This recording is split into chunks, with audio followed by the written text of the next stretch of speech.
Hello students, welcome back to CS library. आज हम लोग सीखेंगे एल्गोरिथम्स के बारे में। एल्गोरिथम्स क्या होते हैं और उनको प्रॉब्लम सॉल्विंग के लिए हम लोग किस तरह से यूज करते हैं। तो चलो स्टार्ट करते हैं। सबसे पहले देखते हैं कि एल्गोरिथम्स क्या होते हैं। Algorithms are step by step procedures for solving problems much like a recipe provide steps for cooking a dish. Simple words में ये स्टेप बाय स्टेप प्रोसीजर्स है किसी प्रॉब्लम को सॉल्व करने के लिए। जस्ट लाइक अ रेसिपी जिसमें बताया जाता है कि डिश कैसे बनानी है, वैसे ही एल्गोरिथम बताता है कि प्रॉब्लम को स्टेप बाय स्टेप सॉल्व कैसे करना है। ठीक है, इसके लिए हम एक रियल लाइफ एग्जांपल लेते हैं। हमने अपनी लास्ट वाली वीडियो में भी एल्गोरिथम्स के बारे में पढ़ा था और वहां पे भी हमने रियल लाइफ एग्जांपल्स देखी थी। वहां पे हम लोगों ने एक एग्जांपल देखी थी चाय बनाने की। ठीक है, अगर हमें चाय बनानी हो तो हम उसको स्टेप्स में चाय को किस तरह से बनाएंगे। सबसे पहले क्या करेंगे, पानी गर्म करेंगे, चाय पत्ती डालेंगे, उसमें चीनी डालेंगे, उसको उबालेंगे, उसको छान लेंगे और फिर उसको सर्व कर देंगे। ये सिंपल क्या था, चाय बनाने का एक एल्गोरिथम था। मतलब हमने इसको स्टेप्स में डिवाइड किया और हम लोगों ने एक परफेक्ट चाय बना ली। ठीक है, तो एल्गोरिथम्स का मतलब होता है कि किसी भी काम को छोटे छोटे स्टेप्स में तोड़ना और ऑर्डर में करना। ठीक है, तो आप देखते हैं अंडरस्टैंडिंग एल्गोरिथम इज एसेंशियल। अब हम लोग देखते हैं कि एल्गोरिथम्स हमारी रियल लाइफ में क्यों इंपॉर्टेंट है। ठीक है, because they provide the logic behind software operations allowing us to solve complex problems, optimize performance and secure accuracy in various applications. ठीक है, अब सवाल ये है कि एल्गोरिथम्स जरूरी क्यों है। ठीक है, सबसे पहला तो इसका आंसर ये है कि जो कॉम्प्लेक्स प्रॉब्लम्स को सॉल्व करती हैं। जितनी भी प्रॉब्लम्स है हमारे पास, लार्ज प्रॉब्लम्स हो, कॉम्प्लेक्स प्रॉब्लम्स हो, तो उसके लिए हम लोग एल्गोरिथम्स को यूज करते हैं ताकि हम लोग उस प्रॉब्लम को छोटे छोटे स्टेप्स में डिवाइड करें और ज्यादा टाइम भी ना लगे, हम उन स्टेप्स को सॉल्व करते जाएं और एक कॉम्प्लेक्स प्रॉब्लम को हम लोग सॉल्व कर लें। जिस तरह से computer solve billions of calculations. ठीक है, अगर प्रॉपर एल्गोरिथम ना हो तो कंप्यूटर को क्या ही पता ही नहीं चलेगा कि क्या करना है। ठीक है, कंप्यूटर्स जो है वो एल्गोरिथम को यूज करते हैं for calculation and for every task. Okay, उसके बाद ये है कि एल्गोरिथम को यूज करके हम लोग अपने प्रॉब्लम का परफॉर्मेंस और जो जो टाइम है उसको ऑप्टिमाइज कर सकते हैं। अच्छे जो एल्गोरिथम्स होते हैं वो फास्ट काम करते हैं। फॉर एग्जांपल गूगल सर्च एक सेकंड में मिलियन ऑफ रिजल्ट्स देता है। कैसे देता है, with the efficient algorithms. Efficient algorithm को यूज करते हुए गूगल हमें विद इन द सेकंड इतने ज्यादा रिजल्ट्स दे देता है और वो भी हमारी सर्च से रिलेटेड। ठीक है, अब ये एक बॉक्स के अंदर एक एग्जांपल दी गई है।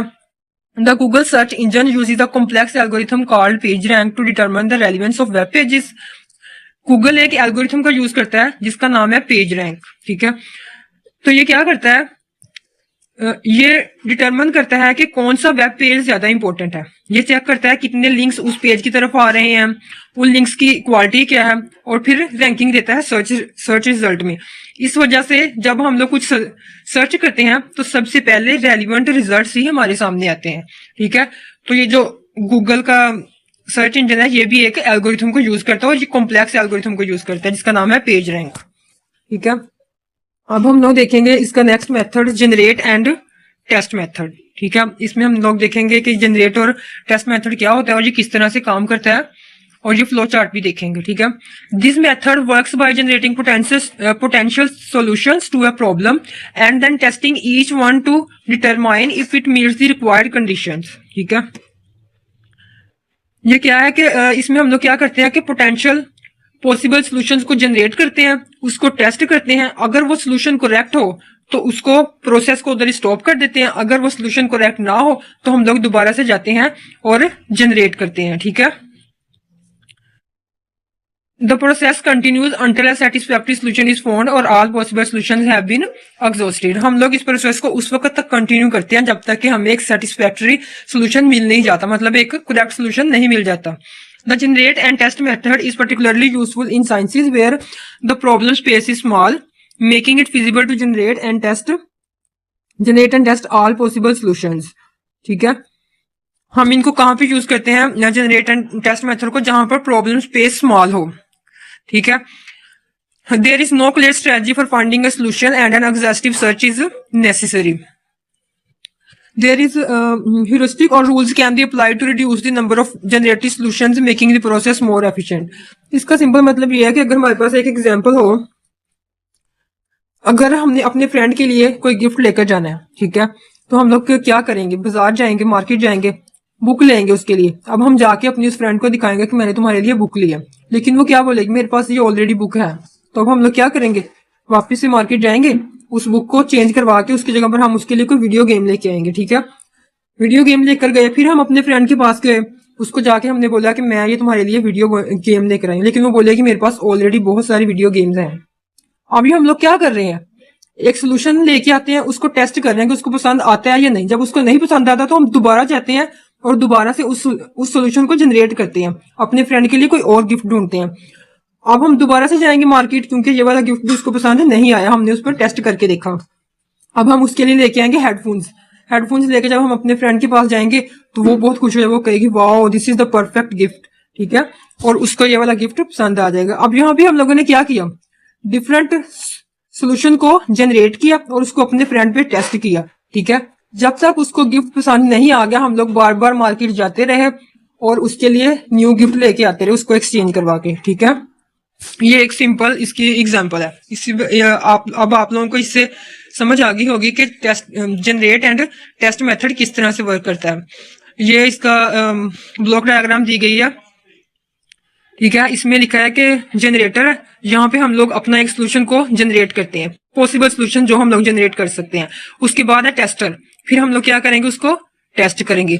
अगर तो सोल्यूशन करेक्ट होगा तो हम स्टॉप कर देंगे, लेकिन अगर सोल्यूशन इनकरेक्ट होगा तो हम लोग फिर बैक जाएंगे जनरेटर पे और दोबारा से एक और सोल्यूशन को जनरेट करेंगे, फिर उसको टेस्ट करेंगे और फिर सेम वही प्रोसीजर। अगर सोल्यूशन करेक्ट हो गया तो स्टॉप, अगर ना हुआ तो फिर से जाएंगे हम लोग जनरेटर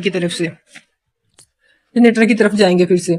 अब यहाँ एक बॉक्स के अंदर दिया हुआ है, the generate and test method is often used in AI application such as game playing and problem solving where the solution space is large and the best approach is to try different possibilities until one works, ठीक है। ये जो ज्यादातर है ना, ये वाला method generate and test method, ये एआई एप्लीकेशन में यूज होता है, गेम प्लेइंग में यूज होता है और डिफरेंट प्रॉब्लम्स को सॉल्व करने के लिए यूज होता है। और इसका सबसे बड़ा एडवांटेज ये है कि इसमें हम लोग सोल्यूशन को बार बार टेस्ट कर सकते हैं और जब तक करेक्ट सोल्यूशन ना मिल जाए हम लोग उसको बार बार जनरेट करते रहेंगे। तो इसमें यह है कि हमें करेक्ट सोल्यूशन मिल ही जाता है, ठीक है। लेकिन इसके डिसएडवांटेजेस में यह है कि ये प्रोसेस स्लो होता है, बाद में हमें बहुत ज्यादा सॉल्यूशंस को टेस्ट करना पड़ जाता है, जिसकी वजह से ये प्रोसेस जो है वो थोड़ा स्लो होता है, ठीक है। तो आज की वीडियो के लिए इतना ही। हम लोगों ने इसमें देखा एल्गोरिथम्स क्या होते हैं और हम उनको प्रॉब्लम सॉल्विंग के लिए किस तरह से यूज करते हैं, ठीक है। गूगल सर्च इंजन जो पेज रैंक का एल्गोरिथम यूज करता है वो हम लोगों ने देखा। उसके बाद हम लोगों ने एक मेथड देखा, जनरेट एंड टेस्ट मेथड, जिसमें हम लोग पॉसिबल सॉल्यूशंस को जनरेट करते थे, फिर उसको टेस्ट करते थे और अगर वो सॉल्यूशन करेक्ट होता था तो स्टॉप कर देते थे प्रोसेस को, वरना फिर से सॉल्यूशन को जनरेट करते थे। तो होप सो आप लोगों को ये वीडियो बहुत अच्छी लगी होगी। अगर आपको ये वीडियो पसंद आई है तो चैनल को लाइक, शेयर और सब्सक्राइब जरूर करें। Keep learning, keep growing. Thank you.